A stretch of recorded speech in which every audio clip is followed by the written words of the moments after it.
اس سے اندازہ ہوا کہ اختلاف رائے اگر اہل اللہ یا علماء سے ہو جائے اور ہو دیانت یعنی حجت بھی ہو کوئی مذاق نہیں، لیکن بے ادبی یا تمسخر یا تضحیک یہ کسی حالت میں جائز نہیں، اس لیے کہ بہرحال وہ عالم دین ہے جس سے آپ اختلاف کر رہے ہیں، اس کا مقام اور منصب نیابت رسول کا ہے، وہ نائب رسول ہے، اس کی عظمت واجب ہوگی۔ آپ امام ابی حنیفہ کے فقہ پہ عمل کرتے ہیں، 50 مسئلوں میں خلاف کرتے ہیں امام شافعی، لیکن ادنا درجے میں بے ادبی ذرہ برابر امام شافعی رحمہ اللہ کے قلب میں نہیں آ سکتی مومن کے، اس لیے کہ جیسے امام ابی حنیفہ واجب التعظیم ویسے امام شافعی واجب التعظیم، دونوں آفتاب اور مہتاب ہیں دین کے، دونوں سے نور حاصل ہو رہا ہے، برکت حاصل ہو رہی ہے، تو کس طرح سے جائز ہے کہ ادنا درجے کی گستاخی؟ تو گستاخی کرنا جہالت کی علامت ہے، استہزاء کرنا جہالت کی علامت ہے۔ موسیٰ علیہ السلام نے جب نصیحت کی ہے قوم کو اور فرمایا کہ یہ فلاں مقتول زندہ ہو جائے گا اگر بچڑے کا ذبح کر کے اس سے ملا دو، تو بنی اسرائیل کہتے ہیں کہ اتتخذنا ہزوا،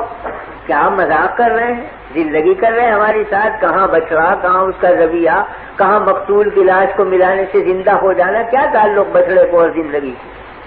اتتخذنا ہزوا، کیا مذاق کرتے ہیں؟ فرمایا قال اعوذ باللہ ان اکون من الجاہلین، میں اللہ سے پناہ مانگتا ہوں کہ میں جاہلوں میں شمار ہوں، یعنی ذلگی اور تمسخر جاہل کی علامت، یہ تو جاہلوں کا کام ہے، علم کا والوں کا کام نہیں ہے کہ تمسخر کریں، اس لیے کہ وہ ادب کے خلاف ہے اور ادب پر دین کا مدار، تو تمسخر بے ادبی اور بے ادبی سے دین ضائع ہوتا۔ تو ایک ہے رائے کا اختلاف، ایک ہے کسی عالم سے مسلک کا اختلاف، لیکن ایک ہے اس کی بے ادبی، اختلاف جائز ہے، بے ادبی کسی حالت میں جائز نہیں۔ میں نے حضرت مولانا تھانوی رحمۃ اللہ علیہ کو دیکھا، مولانا احمد رضا خان صاحب مرحوم سے بڑا اختلاف، بہت سی چیزوں میں اختلاف، کہیں قیام کے مسئلے میں، کہیں عرس کے، کہیں میلاد کے، لیکن جب مجلس میں ذکر آتا تو فرماتے مولانا احمد رضا خان صاحب مرحوم، یہ فرماتے۔ ایک دفعہ مجلس میں بیٹھنے والے ایک شخص نے کہیں بلا مولانا کے احمد رضا کہہ دیا، تو حضرت نے ڈانٹا اور خفا ہوئے، فرمایا عالم تو ہیں اگرچہ اختلاف ہے رائے کا، تم منصب کب کی بے احترامی کرتے ہو، کس طرح جائز؟ رائے کا اختلاف اور چیز ہے، ایک عالم کی عزت کرنا اور چیز،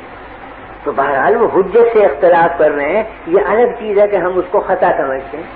ہم اس کو صحیح نہیں سمجھتے، لیکن جب وہ ایک حجت رکھتے ہیں غلط یا صحیح، تو حجت سے اختلاف کرنے کا حق حاصل ہے اہل علم کو،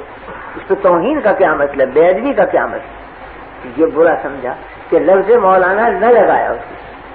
حالانکہ مولانا تھانوی رحمۃ اللہ علیہ کے مد مقابل تو مولانا چھوڑ گئے انتہائی گستاخی سے یاد کرتے ہیں، مگر مولانا اہل علم میں سے تھے، وہ تو نام اگر علم کا آیا تو ادب ضروری سمجھتے، چاہے مخالف ہو چاہے بالکل معاند بھی ہو، مگر ادب کا رشتہ ہاتھ سے نہیں چھوڑتے تھے۔ میں نے سنا واقعہ حضرت مولانا محمد قاسم صاحب رحمۃ اللہ علیہ نانوتوی کا کہ دہلی میں قیام تھا تو حضرت کے خدام میں تھے وہاں چند حضرات مقیم، ایک تو حضرت شیخ الہند مولانا محمود حسن صاحب موجود تھے، دوسرے شاگرد مولانا احمد حسن صاحب محدث امروہی وہ بھی وہاں موجود تھے، حاجی امیر شاہ خان صاحب مرحوم وہ بھی حضرت کے خدام میں تھے، وہ بھی موجود تھے۔ تو مولانا احمد حسن صاحب مرحوم نے اپنے ہمجولیوں میں بیٹھ کر یہ فرمایا کہ بھائی دلی میں لال کنویں کی مسجد کے جو امام ہیں ان کی قرات بہت اچھی ہے،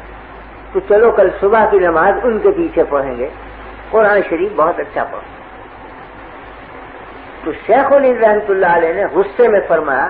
کہ تمہیں شرم نہیں آتی بغیر، وہ ہمارے حضرت نانوتوی کی تکفیر کرتا ہے وہ امام، ہم اس کے پیچھے نماز پڑھیں گے؟ جب وہ حضرت مولانا کو کافر کہتا ہے ہم نہیں پڑھیں گے ایسے شخص کے پیچھے نماز، اور کوئی ذرا سخت لہجہ اختیار کیا۔ یہ جملے حضرت نانوتوی کے کان میں پڑے، تو اگلے دن حضرت نانوتوی رحمۃ اللہ علیہ ان سب شاگردوں کو لے کر اسی مسجد میں پہنچے صبح کی نماز پڑھنے کے لیے، اسی امام کے پیچھے جا کے نماز پڑھی۔ نماز کا جب سلام پھیرا تو چونکہ لوگ اجنبی تھے یہ، تو نمازیوں نے دیکھا کہ بھئی ہیں تو کچھ علماء صورت مگر ہیں اجنبی، تو کچھ چوے گوئیاں ہوئی کون ہے معلوم ہوا کہ تو حضرت مولانا احمد قاسم صاحب اور یہ ان کے شاگرد مولانا شیخ الہند محمود الحسن صاحب ہیں اور یہ مولانا احمد حسن محدث امروہی ان کے تلمیذ ہیں۔ اب امام کو سخت حیرت ہوئی کہ میں تو انہیں رات دن کافر کہتا ہوں اور یہ نماز پڑھیں آج۔ تو خود بڑھے وہ امام اور کہا کہ حضرت میں آپ کی تکفیر کرتا تھا اور میں آج شرمندہ ہوں کہ آپ میرے پیچھے نماز پڑھیں حالانکہ میں نے آپ کو کافر کہا۔ فرمایا مجھے قدر ہے آپ کے کافر کہنے اور میں آپ کی اور زیادہ عزت بڑھ گئی میری نگاہ میں کیونکہ آپ نے کافر کہا مجھے۔ کیوں؟ اس واسطے کہ آپ کو یہ روایت پہنچی کہ میں توہین کرتا ہوں رسول اللہ صلی اللہ علیہ وسلم کی، تو آپ کی غیرت ایمانی کا یہی تقاضا تھا کہ آپ مجھے کافر کہیں۔ ہاں البتہ شکایت اتنی ہے کہ وہ روایت غلط پہنچی، روایت کی تحقیق کر لینی چاہیے تھی کہ میں نے کی بھی ہے توہین یا نہیں، لیکن بہرحال تکفیر کی بنا ہے توہین رسول، اور توہین رسول جو مسلمان سنے گا تکفیر واجب ہے کرنا، کہ وہ کافر کہے وہ دائرہ اسلام سے خارج ہو گیا جو توہین کرے نبی کریم صلی اللہ علیہ وسلم کی۔ تو فرمایا میرے دل میں قدر ہے آپ کی قوت ایمانی کی کہ آپ نے مجھے کافر کہا، اس لیے کہ آپ کو یہ خبر پہنچی کہ میں توہین رسول کرتا ہوں۔ ہاں شکایت اتنی ہے کہ آپ تحقیق کر لیتے کہ یہ خبر صحیح ہے یا غلط، تو میں عرض کرنے یہ آیا ہوں کہ یہ خبر غلط ہے اور میں خود اس شخص کو دائرہ اسلام سے خارج سمجھتا ہوں جو ادنی درجے میں بھی توہین کرے نبی کریم صلی اللہ علیہ وسلم کی۔ اور اگر آپ کو یقین نہ آئے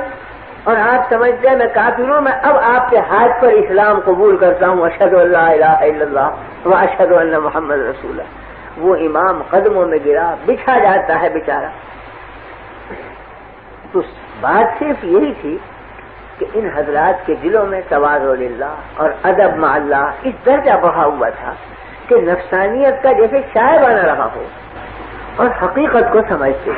تو استہزاء یا تمسخر یا بے ادبی یہ تو بجائے خود ہے، بے قدری تک بھی نہیں کرتے تھے اپنے معاندوں کی، بلکہ صحیح محمل پر اتار کر یہ کہتے تھے کہ یہ جو ہمیں کافر کہتے ہیں یہ بھی ان کی قوت ایمانی کی دلیل۔ البتہ انہیں تحقیق کر لینی چاہیے کہ واقعی میں ہم توہین رسول کرتے ہیں یا نہیں، ہم معاذ اللہ دشمنان رسول ہیں یا دوستان رسول ہیں، اس کی تحقیق ان پر واجب تھی، بلا تحقیق سے حکم نہیں لگانا چاہیے۔ لیکن جو حکم لگایا وہ صحیح ہے کیونکہ توہین رسول کرنے والا کبھی اسلام میں باقی نہیں رہ سکتا۔ تو میرے عرض کرنے کا مطلب یہ تھا کہ تعدب اور ادب یہ بنیاد ہے دین کی، جس کو عارف رومی نے کہا ہے نا کہ الخدا فاہم توفیق ادب، بے ادب محروم مان فضل رب۔ ہم اللہ سے توفیق چاہتے ہیں ادب کی، کیونکہ بے ادب محروم ہوتا ہے فضل خداوندی سے۔ حق تعالی شان کے یہاں اس کا کوئی مقام نہیں ہے جو گستاخ اور بے ادب